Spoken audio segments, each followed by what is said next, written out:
And so it's important thing for us to know is because one of the reasons that God leads us into the wilderness is to reveal the desires that have become more important than our desires for God.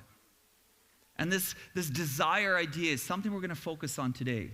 So now, as we understand this story that God led Israel out of Egypt, he led them into wilderness, he's shaping them and renewing them, and their desires aren't being met, we're going to read part of 1 Corinthians to help us start for our conversation. 1 Corinthians verse 1. Apostle Paul writes, "Remember our history, friends, and be warned. All our ancestors were led by the providential cloud and taken miraculously through the sea. They went through the waters in a baptism like ours, as Moses led them from enslaving death to salvation life. They all ate and drank identical food and drink, meals provided daily by God." So we know God's providing for them. They drank from the rock, God's fountain for them. They stayed with them wherever they went. And the rock was Jesus, it was Christ. But just experiencing God's wonder and grace didn't seem to mean much. Most of them were defeated by temptation during the hard times in the desert, and God was not pleased. The same thing could happen to us. We must be on guard so we never get caught up in wanting our own way as they did. Apostle Paul writes this beautiful start to 1 Corinthians chapter 10 to share this story that God was with his people, that he provided for them, that he met their needs. But they were not being met in the way they wanted them to be met. Their desires were not fulfilled. They were angry and they didn't want the way God was feeding them. They didn't want the way God was giving them water. They wanted to go back to enslavement. They rather go to the system they understood, even if it meant they were going to be slaves, rather be free and have their needs met in the way God was meeting them. Now, I don't know if you're historians or if you like history, but there's one interesting story about desire that I always think about that's kind of just this marker how our desires can run away on us. And it's in 16th century in the Dutch Golden Age. The Netherlands was a wealthy empire in the 16th century. And there was something that began in Netherlands called the tulip mania. Have you heard about this? The tulip mania. People wanted to have tulips so badly, and it seemed to be like the thing to have is tulips. And they were so, such a high commodity that people were spending extraordinary high amounts of payments to get tulips. Here's a great picture of like people bartering and spending money to get bulbs of tulips. The bulbs of tulips were going for like years' wages. For like I am talking about like the tulip, the flower, right? Right? This desire was so big that in this wealthy society to have tulips was like everything. People were becoming bankrupt buying tulips. They were giving away all their wages. In fact, there's like a weird stock market that developed over tulips. Like I don't understand it at all.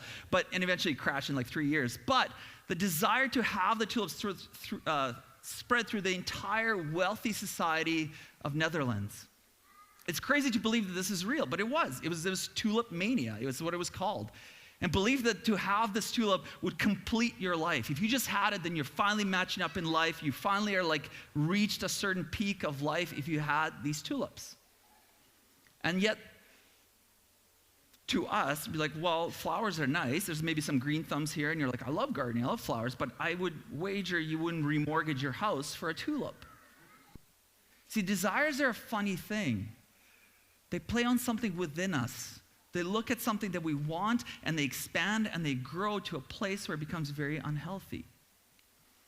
And I think this is what Apostle Paul is talking about.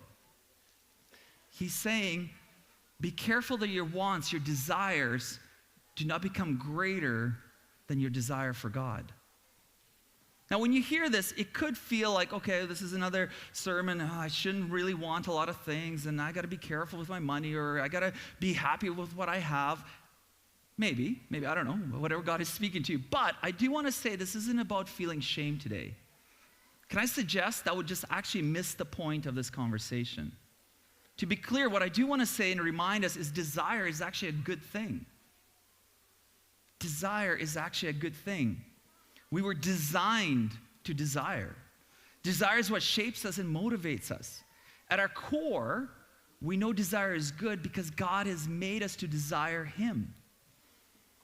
But there may be in our desires an over-desire that has built up over the years to a point where it points us away from God.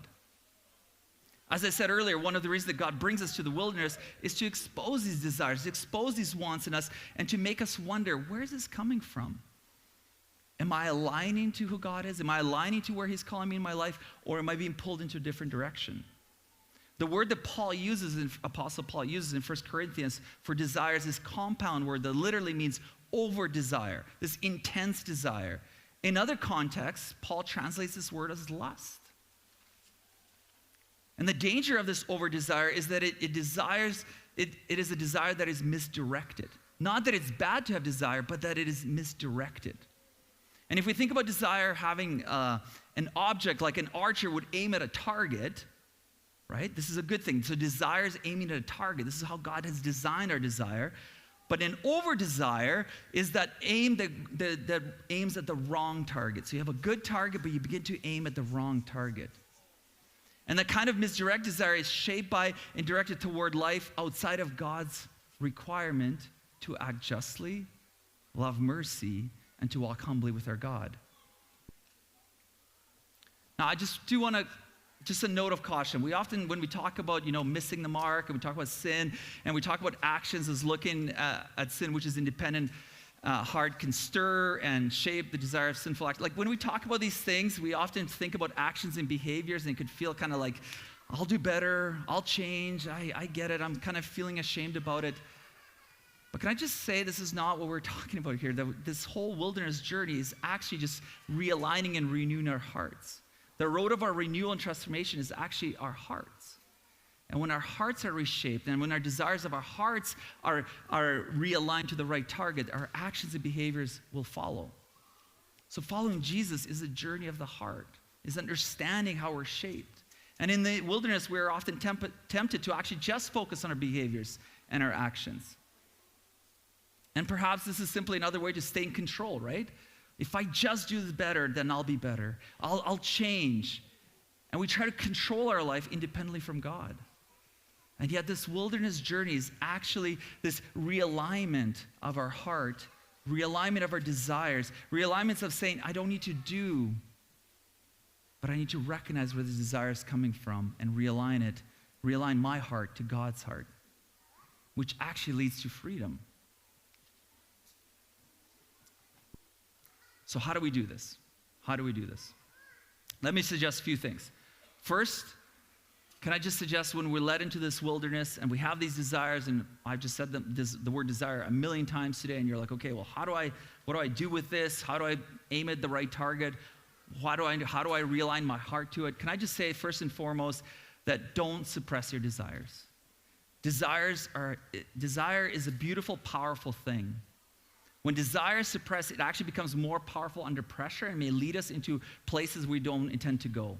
So don't suppress or ignore your desires. Instead, look at desire, holy, unholy, unknown, and notice what is true at the deeper level of our desire.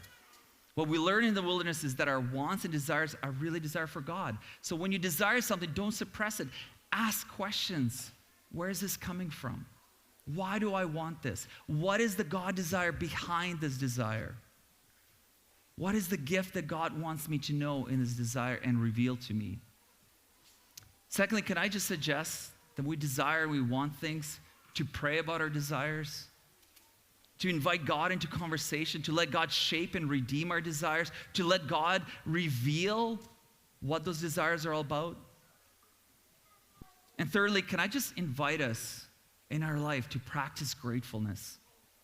See, many of our misdirected desires are a result of jealousy or a lack of gratefulness.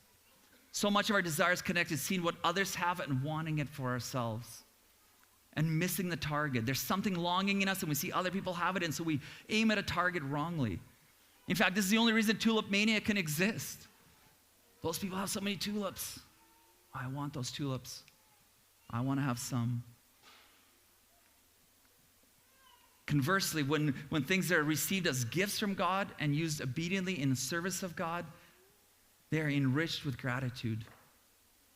As sages have said, contentment lies not in obtaining things you want, but in giving thanks for what you have.